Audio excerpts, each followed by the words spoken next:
Hi, everyone that's coming in. I'm so happy to see that you guys are right here at 6:01. You're prompt, you're ready to be here and spend time with us and celebrate Isabel Allende. So thank you for taking the time to be here. And as I said, spend time with girls right now and Mattel today. All right, so whether you know us or not, I think at this point we are really known for our opening lines. We like to start all of our events with a question that will ground you in the conversation that we'll be engaging today or in the themes or whatever it is that we're exploring. So today your opening lines are: reflect on the moment when you feel a deep connection to your roots or heritage. Write about how this experience has shaped your understanding of yourself and your place in the world. What lessons did you learn from your past that you carry into your present? So you're gonna have about 5 minutes to write, and then I'll give everyone the opportunity to share, whether in the chat or if you'd like to share all that. Right, so we are going to move on, but thank you so much for everyone who shared, and please continue to share in the chat. I know that others would love to hear more, answers to opening lines, so please, please, please, and I will be reading them as well, so do not worry. All right, so what we are here for, we are here to celebrate Isabel Allende, to just be in community with each other, and just be proud of the achievements of somebody in the Latinx community. So talk a little bit about her. And by a little bit, I mean on the deep dive, and I'm here to put you on if you don't already know how fantastic Isabel Allende is. Prepare because I gotta do her justice. But all right, Isabel Allende. She was born in Lima, Peru, to Chilean parents on August 2nd, 1942. She shares her birthday with my mom, so she's already fantastic. She worked as a journalist and a television personality in Chile until she and her family were unfortunately forced to flee to Venezuela in 1975. This happened after the assassination of her father's cousin and first socialist president of Chile, Salvador Allende, which his assassination was in 1971. So this fact right here is really what became the inception to the person who we know now. After the exile, it was a self-imposed exile in 1975. She lived in Venezuela for 13 years. And in that exile, in around, excuse me again, in around 1981, she was writing a letter to her 99-year-old grandfather who was dying.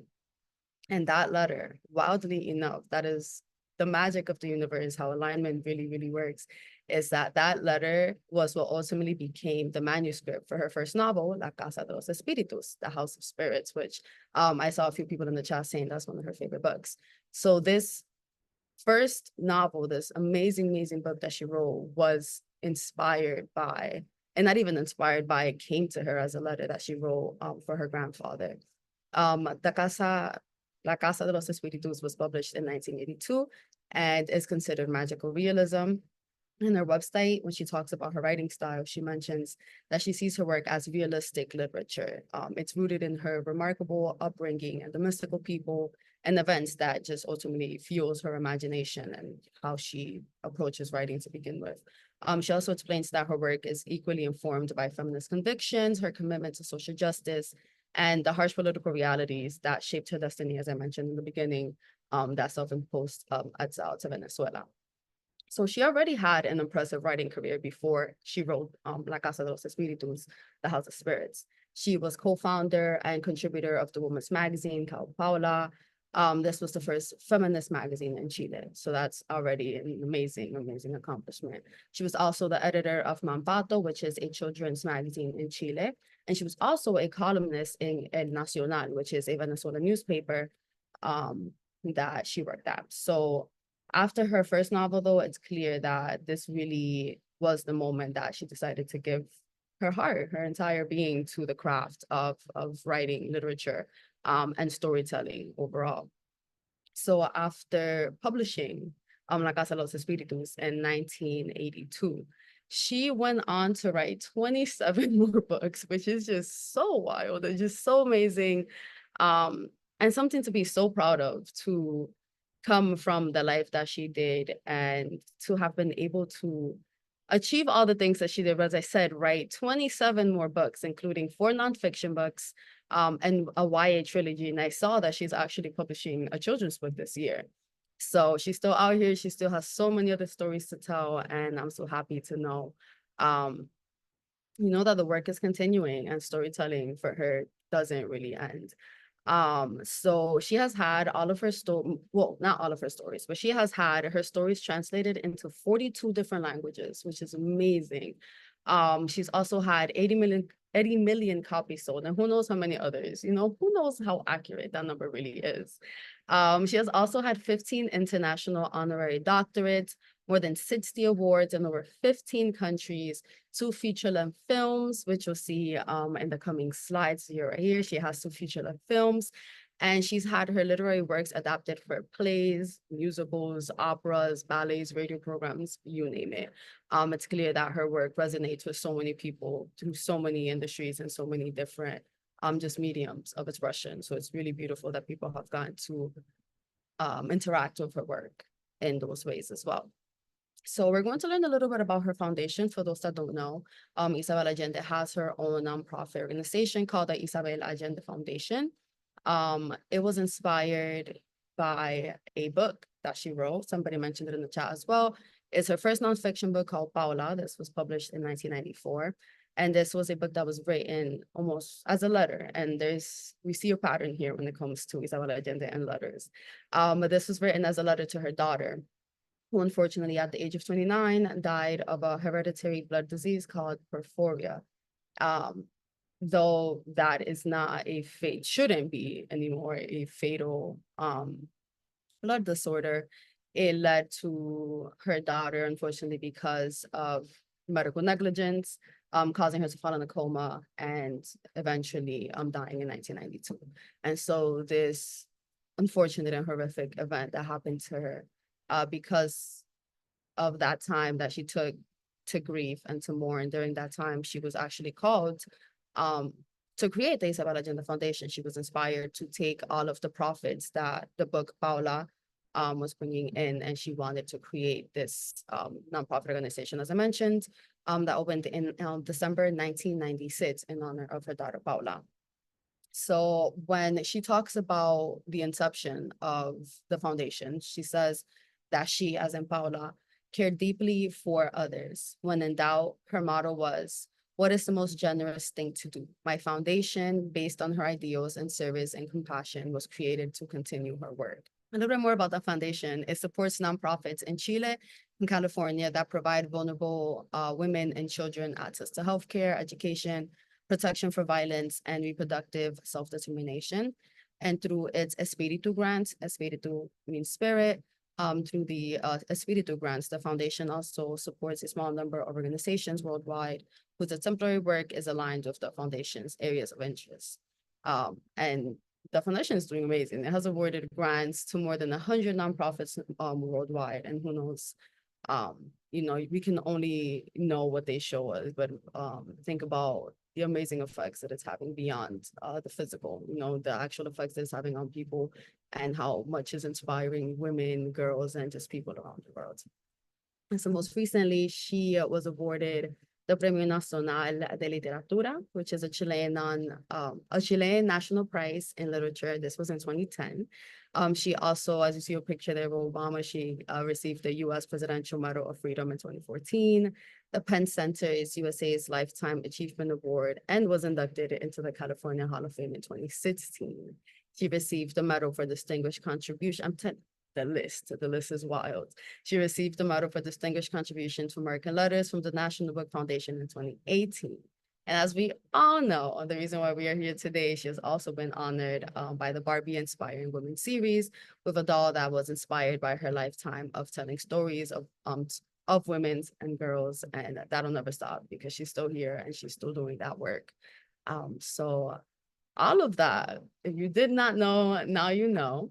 That is Isabel Allende. And now we get the opportunity to the honor really, to really connect with Isabel Allende's agent, whose name is Johanna Castillo. So we're going to bring her up in the virtual stage and get to hear a little bit about her story. All right, amazing. Hi, Johanna, ¿cómo está? Good. Thank you. Good, I'm glad. I'm really excited to connect with you and to give our community, a little insight of what it means, not only to be you, Johanna Castillo, but to also be Isabel Allende's agent. I wanted to give you the opportunity to introduce yourself, and then I'll ask you a couple of questions. Yes, of course. So my name is Johanna Castillo. I'm a literary agent, senior literary agent at Writers House. I have been working in the publishing industry for almost 25 years now. First as an agent, then as an editor at Simon and Schuster for nearly 15 years, and then I went back to agenting 6 years ago now. And I have dedicated my career to publish writers of color in particular and books in translation. I'm from Guayaquil, Ecuador, and that's my story in publishing. Yeah. Thank you so much for sharing a little bit of yourself and your story as somebody in publishing, as a Latina in publishing. 25 years, that's beautiful. And I'm so happy that you've gotten that experience to be so dedicated to that, to publishing, publishing and helping publish writers of color. So thank you so much for doing that work. So I wanted to dig a little bit deeper into your career in publishing. How did you begin that career? I came to the United States in an exchange program. I was a senior in college in Ecuador, studying finance. I always had a love for books and numbers. It's very interesting. And while I was here, many bad things happened in my country, and I decided to apply for college here and move my credits from there here. And in college here, I started to take some literature classes, and one of my professor, who is still my friend and mentor to this day, said to me, "Oh, you love so much what we do in this class, you should do an internship at a publishing house." And I had no idea what that was because at the time in Ecuador, books were imported. They were not like publishing houses, even though my father was a writer and a journalist. And I did. I applied to an internship first in an agency, and then at the time it was called Random House. Now it's called Penguin Random House. And by the time the summer ended, it just changed my life because I became obsessed with the idea of finding a way to get into the industry. And at the time, there were not, I mean, even to this day, there are not enough Latinos in the industry.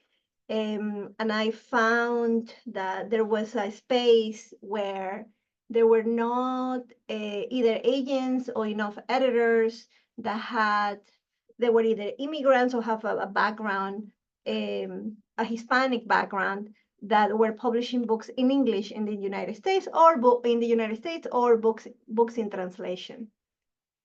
And so then I did another internship at a different agency at Sanford Greenberger. And at the time, I decided that I was going to, the same professor sent me to write, I did like an independent study with her and had to write a sort of a thesis, I guess. And when I gave it to her, she said to me, "This looks more like a business proposal about the Latino market in the United States." And she said, "You should just change it into a proposal and show it to someone because this will be great." And that's how I got my first job. I showed it to the owner of the agency at the time. And he loved the idea and said, "Okay, well, you could do a part-time assistant and then you could try part-time agenting."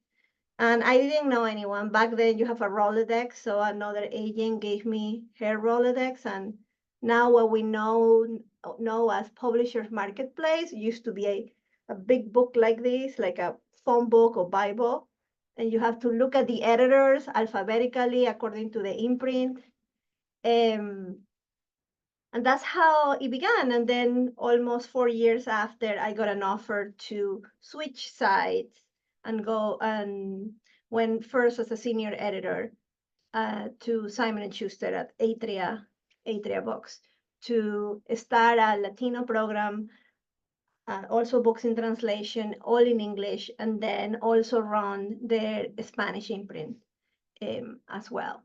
And that's where I stayed for 15 years. I used to be Isabel's editor, Laura Esquivel's editor, also Colin Hoover's editor, and many other authors. It was many years. And then 6 years ago or so, it was always in the back of my mind what would have happened if I had stayed as an agent. The part that I enjoy the most is the relationship with the author, the day-to-day relationship with the author. And then I got the job offer to come to Writer's House right when I was sort of pondering on what should I do next. I had a very successful career as an editor, and I was already feeling like if I'm gonna make a change one day, it will be now. And then it was like almost like the universe was listening to me, and I got a job offer to come to join a Writer's House, and that's how it happened. I like the very nonchalant. That's how it happened. Like Yeah. there was so much that you said that, oh my goodness, so much that we can take away from that. Even the fact that like your dad, you know, is a writer, a journalist, so you already have that connection ancestrally to literature, to writing, to storytelling. Um, and I love the back and forth, the fact that you kept, you know, allowing yourself the space to keep exploring and seeing how you want to engage with the literary world and what you want to bring you know, to that industry. So I love to hear all of that. That was really cool. And you talked a lot about translation. So I'm Yes. really excited to if you want to expand a little bit, if there's anything else that you'd like to share, if you can speak to the importance of translation and books written in languages other than English. Because I know you said that when you first started getting into it, you were seeing that there were a lot of people that were just editing, you know, things in English, things like that. So I would love to hear a little bit more about that. Yeah, and the books in translation, when I was an editor in particular, um, I edited authors, not just from, obviously, I speak Spanish, I speak Portuguese as well. So that would be obviously my most go-to because I can read them. But then I started to expand and try to also acquire books from other countries. Um, and the interesting thing for me at the time was that the books that were being translated into English from other countries were mostly very literary books. And after those books had been very successful. The imprint I work for was more of a commercial imprint. And so then I decided that maybe an area where, as an editor, I will have very little competition for acquisition will be in more commercial books that have been extremely successful in other countries, but not here. They haven't been translated into English. And that's what I did. I started to look for big books, big best-selling books in other languages. And the first book I acquired at the time was The Secret Supper by Javier Sierra. He's a Spanish author. And that book had been sold in, I think it was like 38 countries or something like that, but the United States. And it was extremely successful overseas. So that was like one of the first books in translation that I acquired. Another book was Laura Esquivel's, the author of Like Water for Chocolate. She wrote the novel Malinche in Spanish. Then I acquired the English and Spanish rights because I also ran the Spanish imprint. And that's sort of how it started. And then I started to try to expand into expand into other countries. But when you're an editor, you also have to have a balance. So I try to have a balance between fiction and nonfiction, and then within the fiction, which is mostly why you do books in translation. I normally had a range between 60-40, so 60% books that were originally written in English, and then 40%, I try to have that range. The 40% will be books in translation. Thank you for walking us through that. I'm wondering, what do you hope to do for America, the people from America, when you bring books from other countries, you know, when you translate those books that, as you said, that book was sold in over 38 countries and not here. So I wonder what inspired you to want to acquire it and what you hope to do when you bring those books to America. I just think that in general, the books that are published in the United States do not reflect the diversity of the population here. This is a country where there are people from all over the world, and there are voices that are simply not published enough in the US.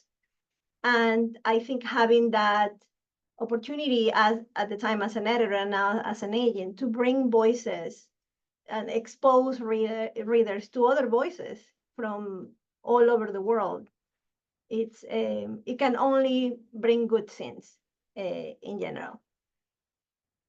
I completely agree with that, and thank you so much for speaking to that. I love that work that you're doing, and again, you can tell that you're doing it with so much passion. And that means a lot to people like us who are storytellers and readers, and we just love engaging with other people's stories. And as you said, there's so many voices that are not being highlighted. So that work that you're doing, it's you know, it's working toward that. So that's really, really cool. And thank you for Thanks. that. So when did you first meet Isabel Allende? So we're gonna pivot to talk a little bit about her and the work that you've done with her.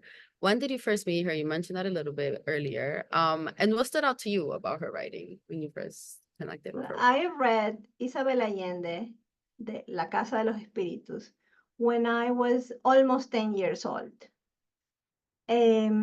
My father brought the book home, and it was a special edition in a red leather bound. And back then, it's not, I mean, time have changed so much, but in Ecuador, there were maybe 2 bookstores in the city where I live, and normally the books were books for adults. So I grew up reading novels that were for adults. It's not like now that you have YA and I'm a mother, so now I don't know how I was reading what I was reading, but there was nothing else to do. Then there were no iPads or anything like that. And so he brought the book home, and I used to just steal the books from his bookshelf and hide inside the closet. I almost burned down my house once because I will use a candle to read during the night, and I stole Isabel's book. And he discovered me though, and he said, "Oh, this is not for you yet." And it was worse when he did that because I just found a way to get my hands on it. And so that was like the first time, and it completely opened my mind about women, feminism, the role of men in patriarchy. I come from Ecuador; it's a very conservative country, and I guess that was like our first encounter. And then throughout the years, I continued to read her books, and then when I was already doing an internship at Random House, I went to see her at a reading she had. I think it was for Daughter of Fortune. And I was with a friend, and I said to her, one day I'm going to be working with Isabel Allende. And she was from Bolivia, and she looked at me and said, I know you will. And then several years later, when I was an editor at Simon & Schuster, for 10 years, every year, I sent a letter, a fax. Back then, her agent, Carmen Balcells, who passed away, I sent her one letter a year. She didn't have email. Years later, she had email. You could only communicate with her via fax. She was in Spain. So I sent her every year for 10 years.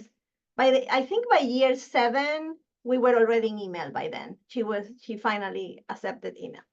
And every year she will respond the same thing. I will say she's ever unhappy, which is something editors do. You compliment the writer, you send a letter to their agent and tell them if this author is ever considering moving, please think of me for that submission. And in year 10, it was 2014, it happened. And I acquired the novel, The Japanese Lover. And that's how we started to work together. And she hadn't had an editor in the United States who also spoke Spanish or read in Spanish. And so I started to edit her in Spanish. And then once the translation was ready, edit her in English as well. And that's how the relationship began. You are the golden example of manifestation. But then also, I don't want to take away, as Colleen said, the persistence, the all that work that you were putting behind that. You knew what you wanted and you worked for that. And I love that. I love that you just knew that you were going to get to work with her. And just the story behind that, the fact that, you know, people learn about like the degrees of separation, and like you've always been connected to her in one way. And so the fact that now you really get to be in her presence and work with her, it's truly magnificent. Yeah, it's truly, I mean, I always tell her it's the honor of my life. She's such an iconic figure for my community and for the world. And so having the privilege to work with a living legend is just, you know, I'm very fortunate. Living legend indeed. I have enjoyed being in conversation with you, but now I want to allow our community to ask you any questions if they have Yeah, any. sure. So I want to open it up. If anybody has any questions for Johanna, whether you want to send it in the chat, you know the usual, send it in the chat, or you can unmute yourself and ask your question.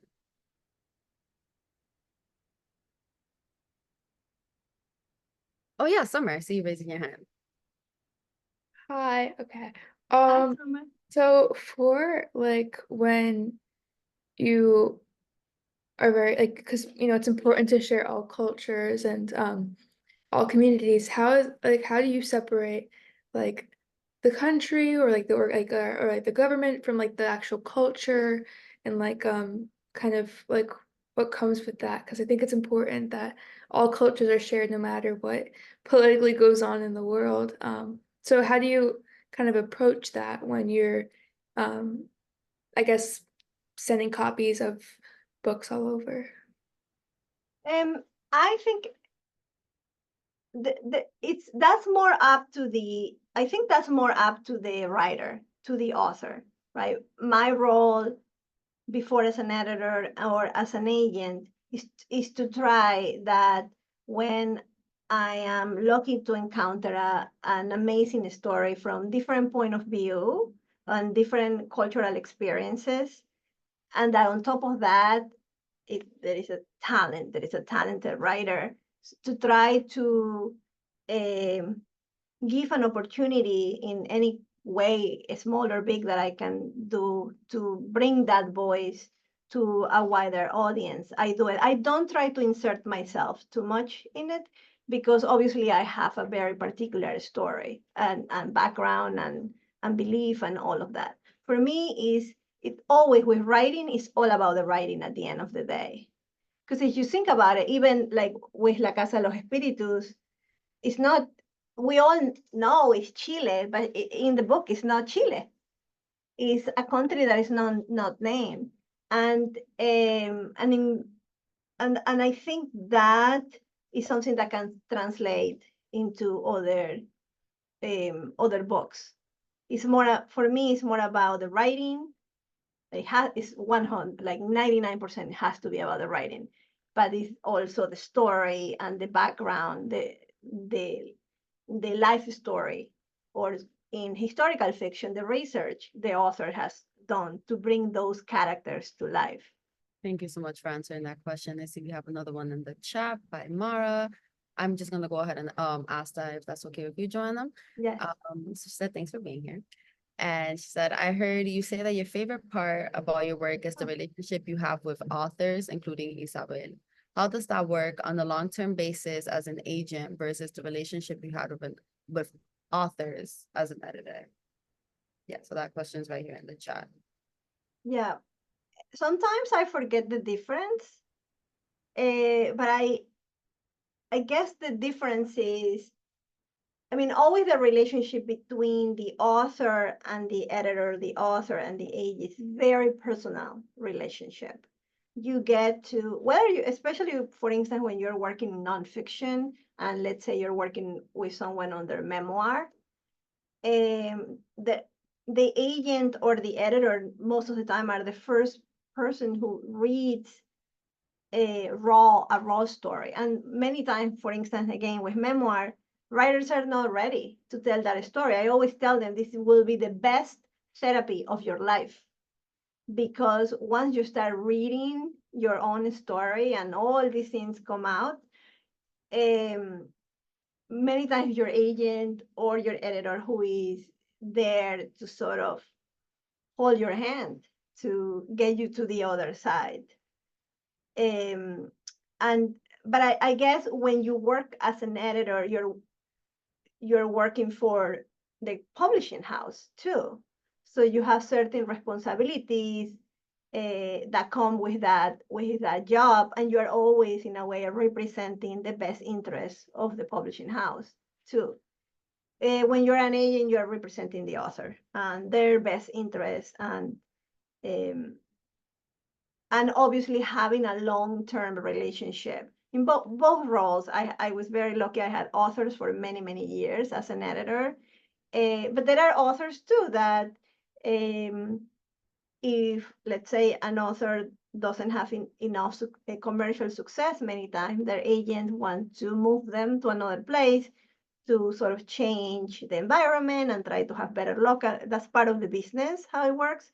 When you're an agent, especially here at Writers House, we try to have a relationship for a long time. That's the idea. It's like the culture of the agency is to build writers. And but personally, I don't see that much different for me. Like I had very close relationship with my authors as well when I was an editor, as I do now with the authors I represent. That's beautiful. I love that philosophy that writers households to, you know, maintain those relationships, long-term relationships and connections with the human being, and ensuring that that's being valued, not just, oh, this is a thing, writing something for me so I can make money, or more like this is a human being with stories to share and stories to tell. And I see that there's a question here from Sarah, and I want to give you that opportunity so bad to have Johanna respond, but unfortunately, just to be respectful of everyone's time, it is 6:47, and I Yeah. want to sure that we keep that in mind and keep your time in mind as well, Johanna. But there is a question there for Sarah. I'll point that out to you if you have the chance to maybe answer to her with chat as we move forward with our event today. But I do want to make sure that I point that out so that Sarah's Okay, yeah, sure, I can. but thank you so much, Joanna. It's Of been so course. wonderful speaking with you. I love learning your story and all that you do and all that you bring to the industry and just the world as a whole. So thank you so much. Oh, thank you, and thank you all for listening Yeah, and for reading Isabel's book. anytime, anytime. All right, so we're going to move forward. And thank you all for being here and just engaging with Joanna, engaging with us. All right, so Emily, I'll stop talking. You got it from here. Thank you so much. Hi, everyone. My name is Emily Rigby. I am a community manager with Girls Right Now. Thank you so much, Joanna and Sally. That was such a wonderful conversation to get to listen in on. And now I get the distinct pleasure of introducing you all to the Isabel Allende doll. This doll is a part of the Barbie Inspiring Women collection, which celebrates women throughout history who have made a profound impact and inspired women all over the world. You've heard her story. I'm sure you get at this point why Isabel was such an amazing choice for this series. Other dolls in the series that have been featured, we've had Bessie Coleman, Ida B. Wells, Christy Yamaguchi, Maya Angelou, and now this is the latest doll, the Isabel Allende doll. We are so thrilled to be able to actually do a giveaway of this doll in just a moment. But before we do that, we're actually going to check out a moment of a Barbie podcast. If you have not heard of this yet, I highly recommend you check out. We will drop the link in the chat. But Isabel actually guest starred on this podcast, so you can hear her give some writing advice to a young writer. Let's give a listen. About how you started your writing career, Isabel? Of course. The funny thing is, I was not meant to be a fiction writer. I was a journalist, and I was very happy being a journalist. But when I was a young woman, I got a call from my grandfather, who was living in Chile, where I am from. He was dying. Even though I desperately wanted to, I could not return to say goodbye. That must have been devastating.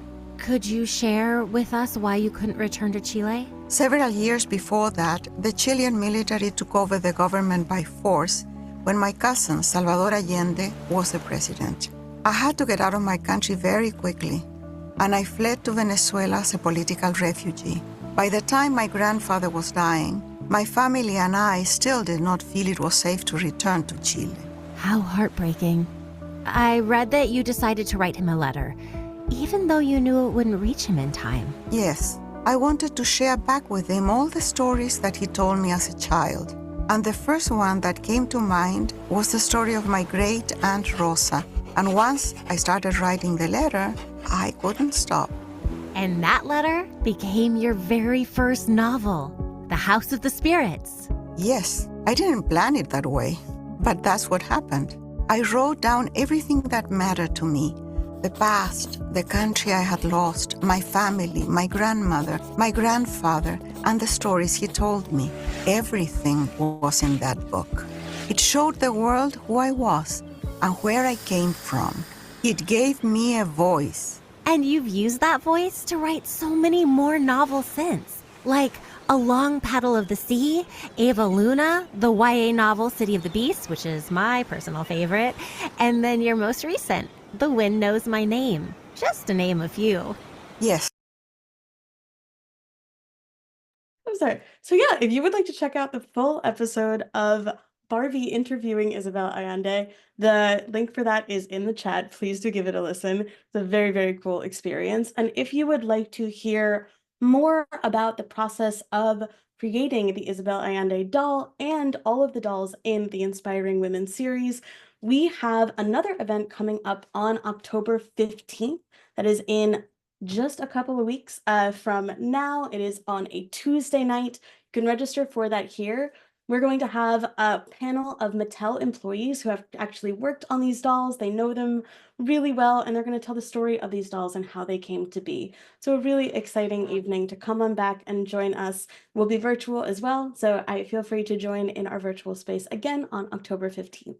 And now I am so excited that we get to do a giveaway for everyone here. One lucky person will actually win an Isabel Allende doll. We are going to spin our little wheel here, and then wherever it lands, if you are here, please make some noise, shout out in the chat, whatever you need to do.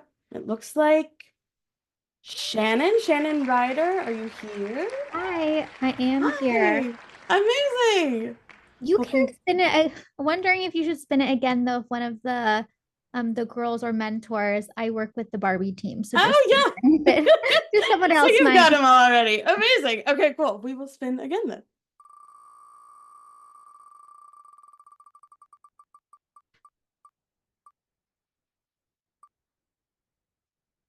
Alicia Maxwell. I'm here. Hi. Hi. All right, amazing. We will be in contact with you to get your info so we can send you along your Isabel Allende doll. And congratulations. Thank you. Of course. All right, and exciting to announce, stay tuned to the Girls Right Now social media platforms. That is just at Girls Right Now on Instagram, on Twitter, if you're following TikTok, please do check us out there as well. But we are going to be partnering with Mattel on a writing contest inspired by the life and work of Isabel Allende. We are very excited for this. It's a great opportunity to really take the inspiration that you have found from Isabel Allende's work, translate it into your own, and then hopefully get your work out into the world. We are so excited to be launching this. We will be doing that in the next couple of weeks, so do make sure to stay tuned to Girls Right Now's social media accounts for all of the details as they become known. And with that, I will pass it on back to Sally for some closing announcements. Thanks. Yeah, of course. Thank you so much, Emily, and congratulations again, Alicia. I did send you a quick message on the side if you can go back to me at your convenience. All right, so as always, we love having a survey here because we want to hear your feedback and we want to make sure that we are catering to you and your needs and what you want to hear from us. So if you can please just scan that code right there on the screen. There's also the link in the chat if that's more convenient for you. If you can please just let us know your feedback for this event. I'm gonna give it like 1 minute and then we are going to keep moving forward. Thank you. All right, Carolyn, finished. All right, we can move forward. I trust that you'll all be slowly finishing those surveys. And thank you so much again for taking the time to do that. So once again, reminder of the event. We want to make sure that you are there and you are taking full advantage of what we have to offer here at Girls Right Now. So as Emily just highlighted, we do have that event Tuesday, October 15 with Mattel, where it's called Inspiring Girls Right Now, and we'll be learning more about the dolls from that series, Barbie series. Then Thursday, October 17th, we have our community conversation, student activism and arts, 7 to 8:15 p.m. And then Thursday, October 24th, we have another open mic. So if you'd like to go, all the information that you need to know, there's links here in the chat, and you can click on that and you'll get the information you need if you would like to perform at open mic.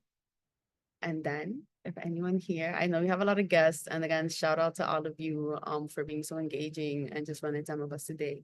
If you are interested or anyone is interested in becoming a mentee or a mentor, please go to our website. The link will also be here in the chat. Go to our website, learn about the collaboratory, learn about next steps, what you need to know, because we are very excited to begin this fall cycle and start bringing in more people in spring.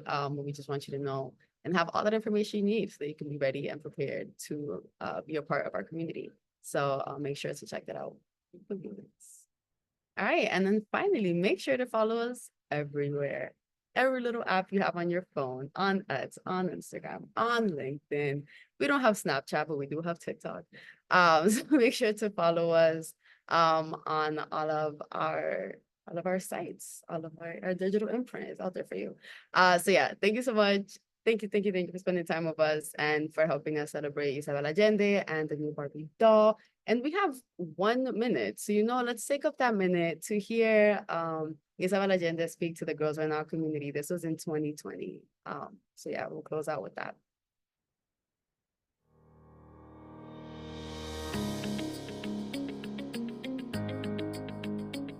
How do we go into the future now? What's ahead? That's a question that we as women and every young person asks right now, because the future seems dark and uncertain. But let me tell you, I have lived long enough to know that it is not the first time. Many times before, I have gone through very dark periods, personally and also historically, because I have lived through historical events that were pretty dark. I have felt as a young woman, since I was very young, never supported, never respected. I was not supposed to be anything but a mother and a wife, which are great things, but I wanted to do more with my life. And it was not important in my family or in the time that I was born for a woman, for a young girl, to have an education. So I struggled, and then I got different jobs. Eventually, I was a journalist for a while. And then I was already married with 2 children. We had a military coup in Chile. You have no idea what a military coup can be. It's the end of democracy as you know it, of freedom, of the world you know. And something else happens, something else begins, which in our case was a brutal repression. Eventually, I had to get out of my country, and I went into exile. You've heard about refugees, about asylum seekers, about immigrants. Well, I've been all of that. And let me tell you, it's not easy, but you get through it somehow. We don't know how strong we are until we are tested. And you, as young girls, will be tested innumerable times. And from each one of those tests, you come out stronger, and you find in yourself resources that you didn't suspect. Now, how did I find my voice? I didn't have a voice. I didn't have anything. I was already 40 years old, and I had done nothing with my life really. I was struggling to make a living, that was it. And then I found writing.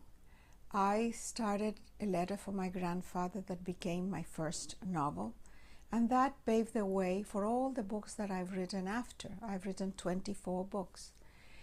And each time, each book is a terrible challenge. I spend weeks before I can find the voice, the characters, the story.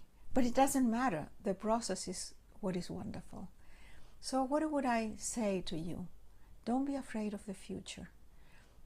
Things happen all the time, but they don't happen all at the same time. So one by one, you sort it out. It's like a huge mountain that you have to move across the road, and you go stone by stone, rock by rock, and eventually it gets done. So that's life, the process, the road, nothing else.